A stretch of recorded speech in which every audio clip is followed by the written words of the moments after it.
L'équipe de France s'est trompée en voulant faire de Mbappé le leader de cette équipe. On va voir tout ça dans cette vidéo. Salut à tous les gars, c'est Azial. Aujourd'hui, on se retrouve pour une nouvelle vidéo. On va parler de l'actu de l'équipe de France. On va faire les toutes dernières actus qu'il reste par rapport à l'équipe de France et notamment une réaction, une déclaration d'Éric Dimeco sur le cas de Kylian Mbappé, notamment vis-à-vis du capitana, mais aussi du rôle qu'on lui a donné en équipe de France. On s'est peut-être trompé, on lui a peut-être donné un rôle trop important par rapport à la personnalité du garçon et par rapport à ce qu'il a fait avec l'équipe de France et à son niveau récent, on va dire, que ce soit avec le PSG ou avec le Real Madrid. Bref, on va revenir là-dessus. On va bien évidemment aussi parler d'autres actus autour de l'équipe de France, notamment j'ai aussi une petite déclaration de Daniel Riolo sur Philippe Diallo, le président intérimaire actuel de la FFF, et par rapport aux audiences du football qui inquiètent. Encore une fois, une comparaison avec le rugby, pardon.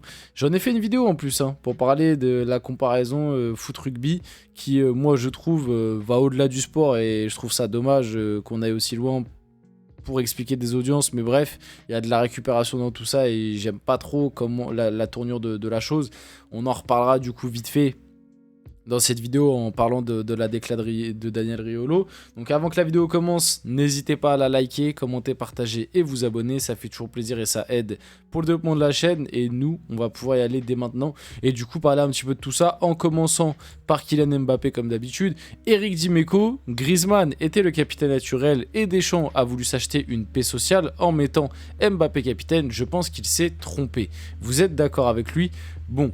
Sur le côté capitana, on a, je pense qu'énormément, on n'est même plus un mot assez important pour vraiment expliquer et exprimer toutes les fois où on a abordé le sujet Mbappé capitana sur les derniers mois et encore plus sur les dernières semaines. Donc oui, Mbappé capitaine, oui, on sait très bien que dans tous les cas ça ne bougera pas, à part si lui le veut. Donc bon, je vois pas pourquoi lui voudrait qu'on lui retire le brassard de capitaine.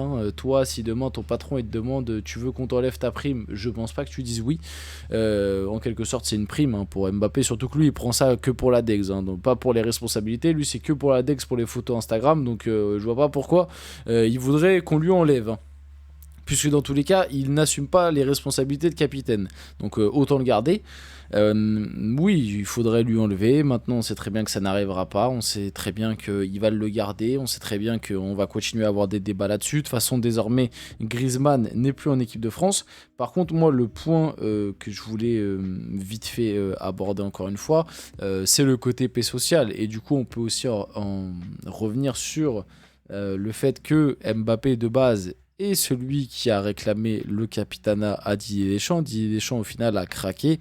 Et comme je vous l'ai déjà expliqué, la paix sociale, effectivement, Deschamps a voulu se l'acheter en le donnant à Mbappé parce qu'il savait que Griezmann allait faire moins de soucis. Sauf qu'au final, on se rend compte que la décision a été catastrophique, que tu as perdu Antoine Griezmann alors que tu aurais pu le garder, je pense, au moins jusqu'à la Coupe du Monde 2026. Et en plus de ça, la paix sociale que tu pensais t'acheter de base, au final, tu ne te l'es pas du tout acheté parce que comme Mbappé remplit très très mal son rôle de capitaine, ça provoque une paix ça provoque du coup l'inverse d'une paix au sein de l'équipe de France par rapport à tous ces déboires et toutes ces sorties extra-sportives, que ce soit en termes de communication ou aussi d'agissement, et aussi au final la paix sociale que tu pensais t'acheter dans le groupe équipe de France, tu ne te l'es même pas acheté pour la simple et bonne raison qu'il y a beaucoup de joueurs qui remettent à l'heure actuelle le statut de Kylian Mbappé en tant que capitaine en question. Donc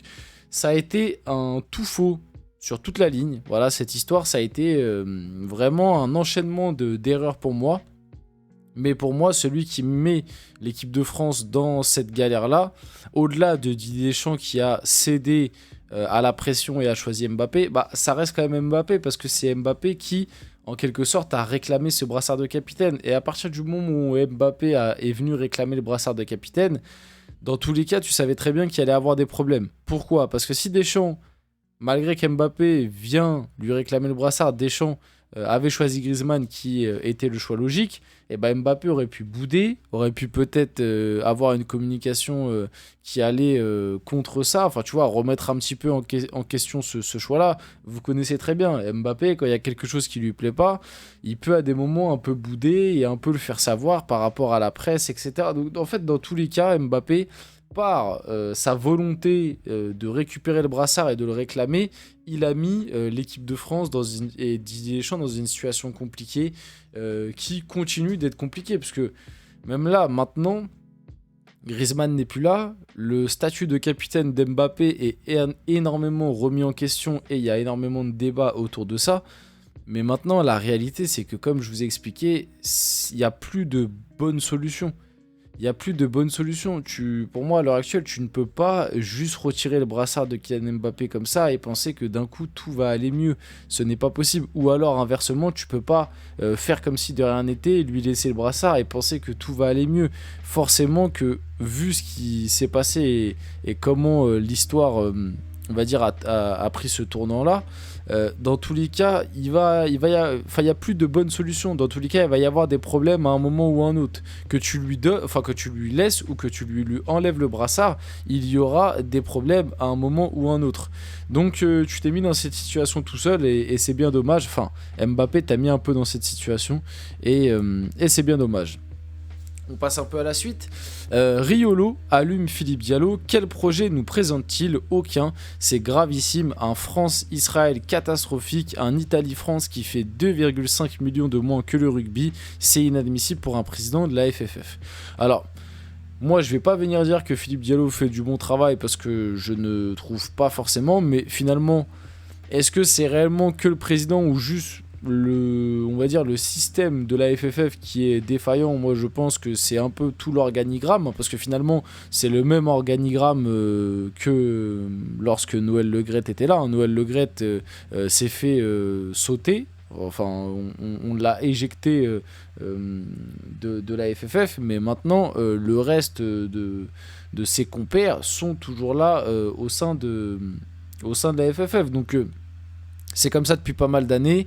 Voilà, je pense que si vous avez regardé les vidéos de Romain Molina, vous savez à quel point la FFF est très très mal gérée et où il y a beaucoup de casseroles, on va dire. Donc moi je vais pas, comme je l'ai dit, je vais pas me battre sur Philippe Diallo et dire, enfin le défendre. Maintenant, par rapport aux audiences, bon déjà, j'aime pas ce truc je sais pas pourquoi là il y a une nouvelle mode de comparer le foot et le rugby et entre guillemets ah bah si t'es du foot t'es de tel côté et puis si t'es du rugby t'es de tel côté.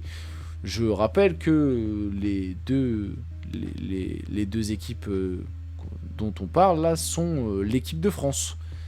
Et que le sport est censé être le truc qui réunit le plus, surtout quand on parle de sélection nationale. C'est-à-dire que quand il y a l'équipe de France de rugby qui joue, c'est les Français. Et quand il y a l'équipe de France de foot qui joue, c'est aussi les Français. Il n'y a pas deux types de Français, hein.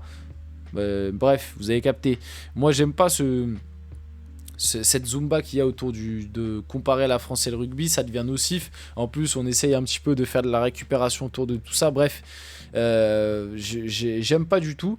Il faut juste prendre en compte... Alors oui, certes, les chiffres de l'équipe de France, les audiences de l'équipe de France sont en baisse. Et moi, je pense que le jeu... est responsable de ça. La communication et les polémiques récentes de l'équipe de France sont aussi responsables. Donc Deschamps a sa part de responsabilité, Mbappé a sa part de responsabilité, les autres joueurs aussi ont leur part de responsabilité parce que c'est eux qui sont sur le terrain, même si des fois ils sont pas aidés par Deschamps. Maintenant, faut pas non plus que se baser sur les chiffres du rugby, parce que le rugby c'était face à la Nouvelle-Zélande un petit peu dans un match, j'ai envie de dire un peu prime. Là où l'équipe de France, ça reste un France-Israël dans le contexte qu'on connaît, et un Italie-France où les deux équipes étaient déjà qualifiées en Ligue des Nations. Tu vois, c'est quand même des matchs qui, sur l'affiche, sont moins bling-bling que France-Nouvelle-Zélande au rugby, quoi. Maintenant, oui, malgré tout, il y a une baisse des chiffres et comme je vous l'ai dit un petit peu juste avant, moi je l'explique par le fait qu'il y a eu beaucoup de polémiques autour de l'équipe de France récemment, il y a un jeu qui est dégueulasse, des résultats qui sont moins bons et une communication de la part de Deschamps, de la part de Mbappé, peut-être à des moments de la part d'autres joueurs aussi de l'équipe de France qui est catastrophique et qui a, je pense, blessé une partie de la population française, qui fait que du coup les audiences ont baissé comme ça. Pour finir la vidéo, le coup de gueule de Koundé contre Marca suite à une mauvaise interprétation de ses propos où il disait qu'il avait su prendre de la distance avec le football émotionnellement. Ce titre que vous publiez n'a aucun sens et ne reflète pas ce que j'ai dit. Il est important que lorsque vous transcrivez une interview dans une autre langue, vous le fassiez au moins fidèlement et bien sûr sans décontextualiser ce qui est dit. La prochaine fois que vous aurez envie de le faire, assurez-vous au moins que ce que vous publiez est correct. Voilà, Jules Koundé, il avait les nerfs contre Marca, il a publié ce petit message et nous on va finir la vidéo là-dessus. J'espère que cette vidéo vous a plu, si c'est le cas n'hésitez pas à la liker, commenter, partager, vous abonner. Les gars, c'était Azial, on se retrouve très rapidement pour une prochaine vidéo.